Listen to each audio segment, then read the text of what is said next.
Magnifique journée dans la gloire de Dieu. Que le Seigneur se glorifie dans la vie de chaque lecteur ce matin. Bonjour bien-aimés frères et sœurs. Le Seigneur est avec nous et sa grâce est manifeste encore ce jour. Que tout l'honneur, la gloire lui reviennent pour son amour, ses hauts et bienfaits dans le nom de Jésus-Christ. Bienvenue dans notre partage de ce matin. Nous allons parler de la faveur divine.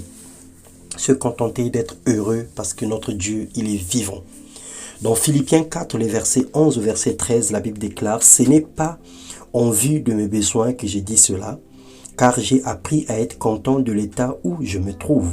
Je sais vivre dans l'humiliation, je sais vivre dans l'abondance. En tout et partout, j'ai appris à être rassasié et à avoir faim, à être dans l'abondance et à être dans la disette. Je puis tout par celui qui me fortifie. » La vie chrétienne n'est pas une vie de punition ou de souffrance, mais un chemin parsemé d'épreuves, de tentations, mais aussi de joie et de paix, de bonheur et de beaucoup d'autres choses que le Seigneur fait dans la vie de ceux qui croient en lui.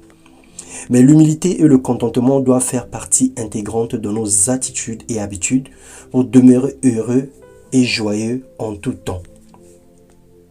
Luc 1, le verset 47, la Bible nous dit « Et mon esprit se réjouit en Dieu, mon Sauveur, parce qu'il a jeté les yeux sur la bassesse de sa servante. Car voici désormais, toutes les générations me diront bienheureuse. » Et en ayant cette attitude de reconnaissance, nous attirerons la faveur de Dieu sur nous. Car notre bénédiction ne dépend pas de la quantité des actes que nous posons, ni de la qualité de vie que nous offrons, mais elle vient sur nous à cause de la foi que nous avons en Dieu, qui est le pourvoyeur. Aujourd'hui, le Seigneur nous parle. Aujourd'hui, le Seigneur nous fait savoir que sa grâce nous suffit.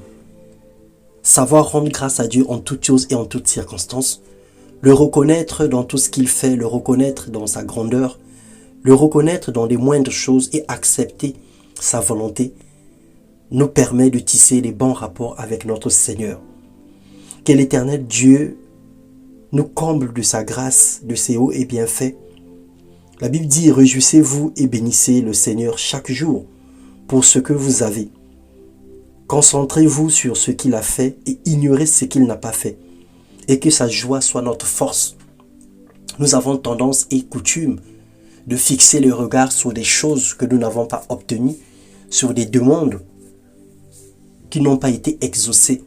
Mais nous oublions radicalement et nous oublions intégralement l'œuvre que Dieu a bâtie dans nos vies.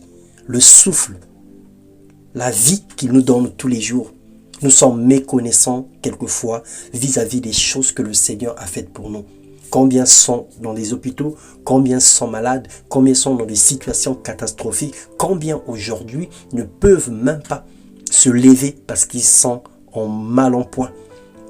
Et que toi qui marches, qui parles, qui as tous tes mouvements, et même si tu avais un malaise, c'est une opportunité de bénir le Seigneur pour la vie qu'il t'a donnée, parce que plusieurs sont sous respirateur, d'autres sont sous coma artificiel, mais par la grâce du Seigneur, tu vis et que tu es vivant.